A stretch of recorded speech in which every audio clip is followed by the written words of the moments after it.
கருவேப்பிலை வச்சு தொக்கு இல்லாட்டன்னா குழம்பு எப்படி பண்ணுறதுன்னு இன்றைக்கி பார்க்கலாம். இப்படி கெட்டியாக பண்ணி வச்சோன்னா ஒரு மாதம் வரை നമുക്കത് ഫ്രിഡ്ജിൽ സ്റ്റോർ பண்ணி வைக்கவும் முடியும். இதே தொக்கு நமக்கு குழம்பா வேணும்னுட்டானா எப்படி பண்ணுறதுன்னு வீடியோவில் சொல்கிறேன்.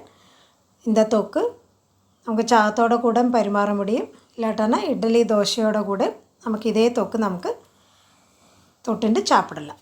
எப்படியாக்கும் இந்த தொக்கு பண்ணுறதுன்னு பார்க்கலாம். ഹെൽത്തിயான കരിവേപ്പില தொக்கு பண்ணுறதுக்கு ആദ്യം കരിവേപ്പില നല്ല ഫ്രഷായി കടക്കപ്പെട്ട കരിവേപ്പില ഇതുപോലെ നന്നാ അലമ്പി കാമ്പിലേന്ത് ഉതിർത്തെടുത്ത് നന്നാ ഉണക്കിയെടുക്കണം. നമുക്ക് ആത്തുകുള്ളേ വെച്ച് ഉണക്കിനാൽ പോരും, അല്ല ഫാൻ കാറ്റോടെ താഴെ ഉണക്കല. ഇനി ഇതോടെ മസാലപ്പൊടിക്ക് മിളക്, വെന്തയം, കാഞ്ചമുളക്, തുമരപ്പരിപ്പ്, കടലപ്പരിപ്പ്, മല്ലിയും കൂടെയൊക്കെ എടുത്തിരിക്കാൻ. ഒരു ടീസ്പൂൺ തേങ്ങ എണ്ണയൊക്കെ എടുത്തിരിക്കാൻ. അതിലാദ്യം കാഞ്ചമുളകെ പോട്ട് അത് നന്നാ ഒന്ന് പൊരിഞ്ചു വരുമ്പോൾ മല്ലിയെ പോട്ടാൽ പോരും. അപ്പം മല്ലി ആഡ് പണി അതൊന്ന് മൂത്ത് വരുമ്പോൾ രണ്ട് പരിപ്പുകളെ പോട്ട് നല്ല ചുമക്ക വറുത്തെടുക്കല. ഇപ്പം തുമരപ്പരിപ്പും കടലപ്പരിപ്പും പോട്ട് കൂടെ മിളകും കൂടെ പോട്ടുകലാം.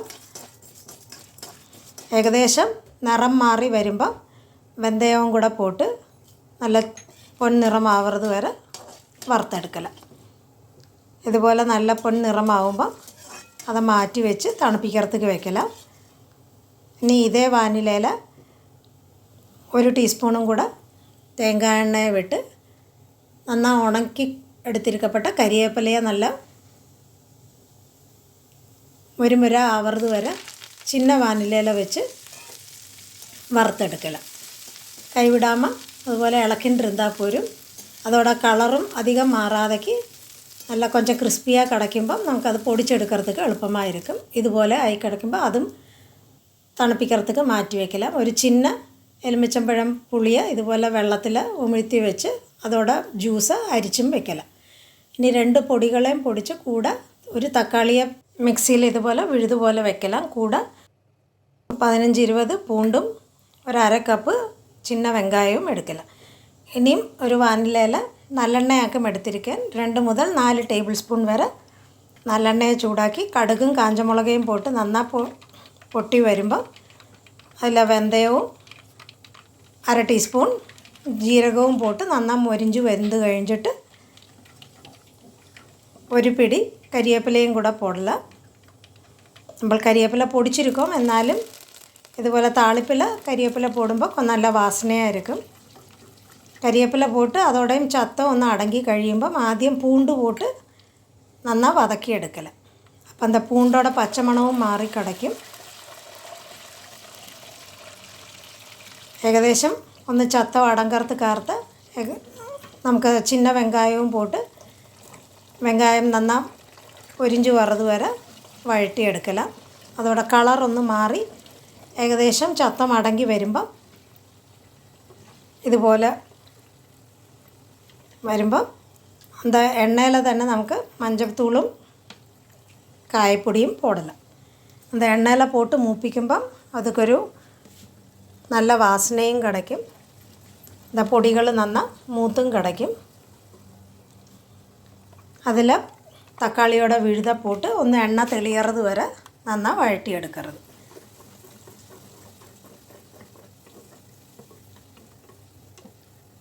തക്കാളിയെ ചേർത്ത് നന്നാ ഒന്ന് എണ്ണ തെളിഞ്ഞ് വരുമ്പോൾ പൊടിച്ചു വെച്ചിരിക്കപ്പെട്ട 2 പൊടിയും മസാലപ്പൊടിയും കരിവേപ്പിലയുടെ പൊടിയുമോ അതേ എണ്ണയിൽ പോട്ട് തിരുപ്പിയും നന്നാ വഴറ്റിയെടുക്കണം. നന്നാ എണ്ണ തെളിഞ്ഞ് വറത് വരെ കൈവിടാமல் അടിയിൽ പിടിക്കാതെക്ക് പാത്ത് നന്നാ ഒന്ന് വഴറ്റിയെടുക്കല. അപ്പം എന്താ പൊടികൾ നന്നാ മൂത്ത് കിടയ്ക്കും. അതോടെ പച്ചവാസനയും മാറിക്കിടയ്ക്കും.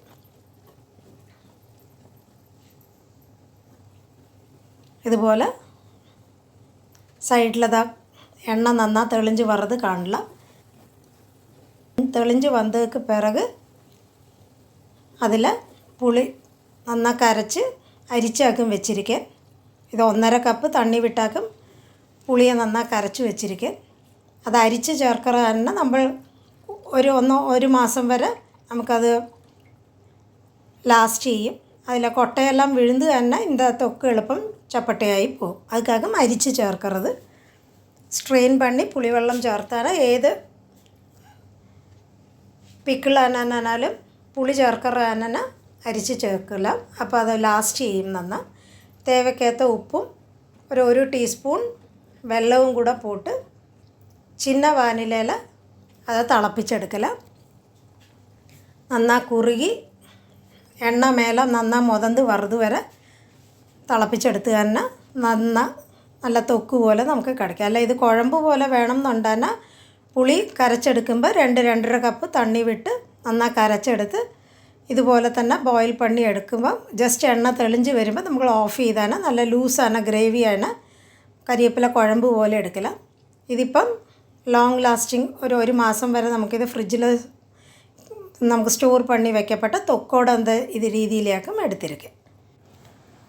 ഇത് നന്നാ തണുത്തേക്ക് പിറക് നമുക്ക് ബോട്ടിലാക്കി ഫ്രിഡ്ജിൽ വെക്കുന്നത് തന്നെ ഒരു മാസം വരെ സ്റ്റോർ പണി വെക്കാൻ മുടിയും.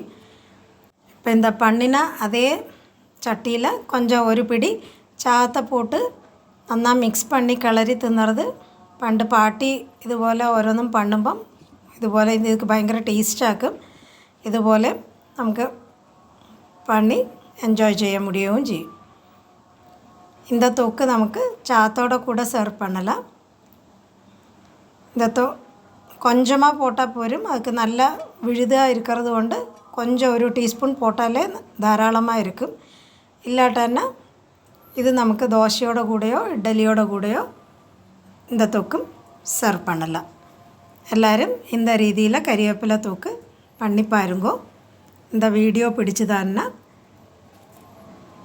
ലൈക്ക് ചെയ്യുങ്കോ, ഷെയർ ചെയ്യുങ്കോ, സബ്സ്ക്രൈബ് ചെയ്ത് സപ്പോർട്ട് ചെയ്യുങ്കോ.